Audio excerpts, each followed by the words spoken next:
There are disappearances where the evidence tells a story, and then there are cases where the evidence tells multiple contradictory stories all at once. Blood is found, but not enough to suggest death.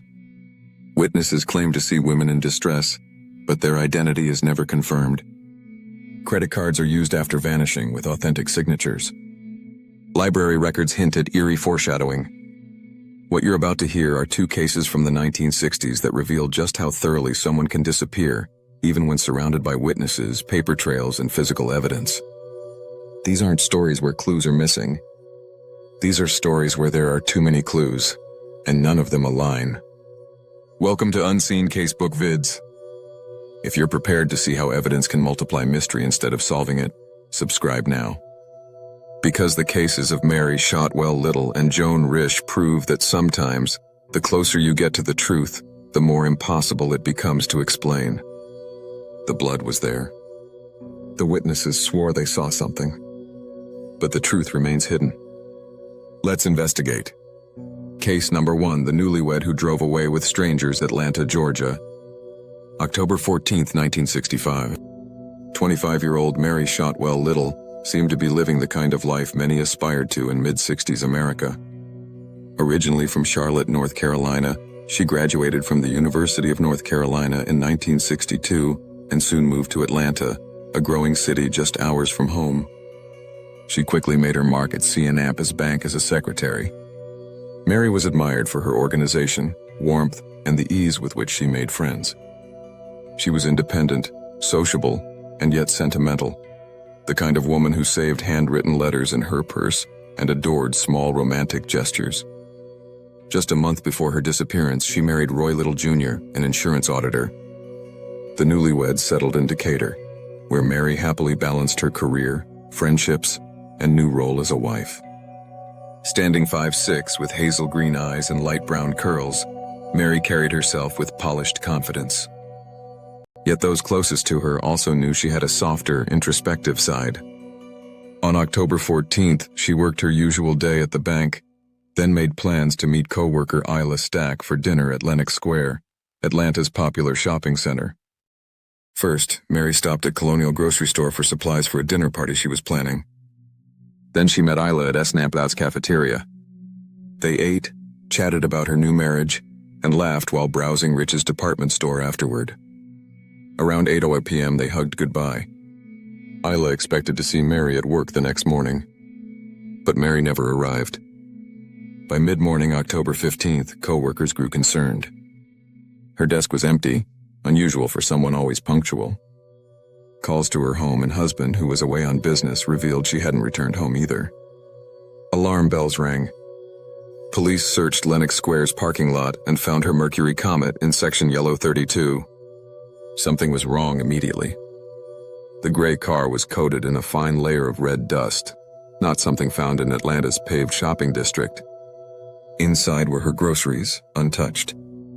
But investigators also found specks of blood on the seats, door handle, and window. Grass clippings clung to dried stains. Her undergarments had been carefully rolled and tucked between seats, also spotted with blood. A black bra lay on the floor, and part of a stocking had been cut cleanly. It looked staged. The blood wasn't enough to suggest death. The arrangement of clothes seemed too deliberate, as though someone wanted to create a scene. Even stranger, the odometer showed the car had been driven about 41 miles beyond what Mary's errands should have required. Security patrols had no memory of seeing her car overnight, yet it appeared in its spot the next morning. Then came the most chilling twist. Within 24 hours of her disappearance, Mary's credit card was used in Charlotte and Raleigh. Receipts bore her authentic signature, Mrs. Roy H. Little Jr. Gas station attendants said the woman with the card looked terrified, with blood on her clothes, rigidly sitting between two rough-looking men.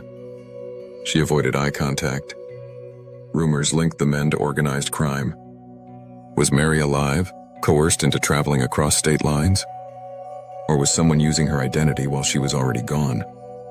As detectives retraced her last weeks, they realized Mary had been acting strange. Once cheerful, she became nervous, distracted, even paranoid. She often glanced at the bank's entrance as if expecting someone. She whispered during phone calls. She asked coworkers to walk her to her car. She also received roses at work, 5 of them, without a card. At first she joked they were from Roy. When she learned they weren't, she confided to a friend she felt uneasy, as though someone was watching her. She mentioned unnerving phone calls where she insisted, "I'm a married woman now," and "You can come to my house anytime, but I can't come to yours." Her disappearance sparked one of Atlanta's largest searches. Thousands joined, volunteers, reservists, even inmates. Pilots scanned skies. The bank offered rewards. But no trace of Mary was ever found. Then, 18 months later, the story took an even darker turn. Mary's old desk at C&MPS Bank went to 22-year-old secretary Diane Shields. Bright, ambitious, and friendly, Diane's life soon began echoing Mary's. She too received roses. She too became secretive. She reportedly confided she was helping police with Mary's case. On May 19, 1967, Diane left work in her Chevy Impala. The next day, she was found in her trunk, gagged with a scarf and paper. Fully clothed. No robbery. No assault. Just dead. The FBI dismissed any link between Mary and Diane, calling similarities coincidence. Local police disagreed. To them, it was no coincidence that 2 young secretaries, connected by a desk, both received anonymous roses, acted fearful, and met violent ends. Speculation swirled. Had Mary been abducted by a jealous admirer? Had she witnessed something involving organized crime? In 1966, a prison inmate named Larry Stargell claimed a man named Jerry Mason had been hired to kidnap her. Mason supposedly showed him Mary's credit card and bragged about burying her near Atlanta's airport. A suspicious hole was reported near a runway but never excavated. Stargell gave a 19-page statement but refused to sign.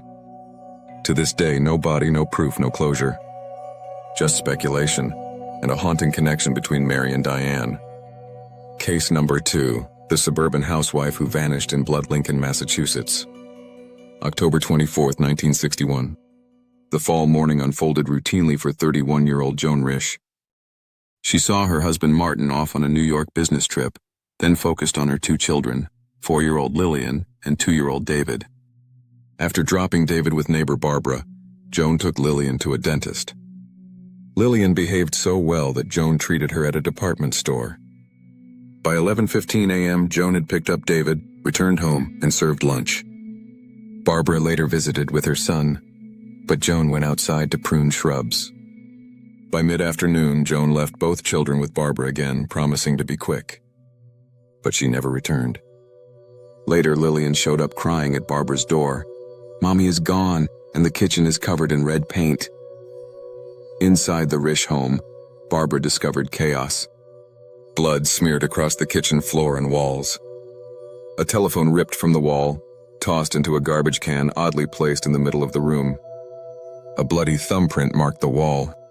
A trail of droplets led out to the garage, ending near the car. Joan was gone. Police rushed in. About half a pint of blood was found, far less than a fatal amount. Yet the smears suggested someone injured had staggered around. Oddly, no bloody footprints existed, as if the person bleeding never walked through it. Blood was also on the staircase, in the master bedroom, and near the children's room. Clothes, including David's coveralls, were blood-stained, as if someone tried to clean. 3 bloody fingerprints were collected, but they couldn't be matched. The blood was type O, Joan's type, but also the most common. Her purse and coat were still in the house. Witnesses described a dirty 2-tone blue car at the house that afternoon. One neighbor said a man was seen cutting branches and loading them into a trunk. The milkman recalled seeing a similar car 5 days earlier. Then came even stranger reports. Several people claimed they saw a disoriented woman matching Joan walking along highways later that day. On Route 2A, a hunched woman in Joan's clothing. On Route 128, a woman with blood on her legs cradling something in her stomach. Another sighting at Trapello Road, staggering. Were these Joan? Or just lookalikes? Theories split investigators. Murder theory. Police believe Joan may have been ambushed in the driveway. Evidence suggested she was struck, leaving blood on the car fender, then fled inside to call police. Blood in the dial holes of the rotary phone supported this before the attacker ripped the cord. She may have been abducted and driven away in the blue car. Accident theory.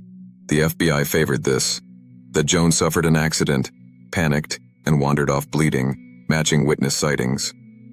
Some later suggested she stumbled into a construction site pit along Route 128 and was buried by roadwork. Runaway theory, the most chilling. Volunteers uncovered Joan's library records. She'd borrowed 25 books that summer, many about murders and disappearances. One was about a woman who vanished leaving blood smears. That very evening, a Boston taxi driver claimed he picked up a confused woman resembling Joan and dropped her at a bus terminal. A ticket clerk said she sold a ticket to a disheveled woman who matched Joan's photo. Did she stage her own disappearance? Or was this coincidence? The truth never surfaced. Joan's husband Martin died in 2009, still believing she was alive somewhere. 2 women. 2 very different lives. 2 vanishings that defy explanation. Mary's car was staged with odd details, her credit card used by a terrified woman under the watch of 2 men. Weeks earlier, she had acted paranoid, received anonymous roses, whispered on phone calls. A year and a half later, a coworker who took her desk, who also received anonymous roses, was found murdered. Coincidence? Or a silenced connection? Joan's kitchen looked like a crime scene, yet her blood loss was not fatal. Neighbors reported strange cars and men, while others swore they saw her wandering highways, bleeding and disoriented. Her library record showed a fascination with missing person cases, and a taxi driver and ticket clerk claimed they saw her alive that night. The details clash so violently it feels deliberate, as though someone wanted the cases to stay unsolved. Theatrical crime scenes. Contradictory evidence. Clues that lead everywhere and nowhere. Were these women victims of calculated abductions? Did they stage their own disappearances? Or is the truth stranger still, a blend of evidence designed to keep us guessing forever? Share your theories in the comments. And if mysteries like these fascinate you, subscribe to Unseen Casebook Vids. Because sometimes the scariest thing isn't the lack of answers, it's having too many. Mary Shotwell Little and Joan Risch both left behind trails of evidence. But 60 years later, their stories remain unsolved, not because of what we don't know, but because of everything we do.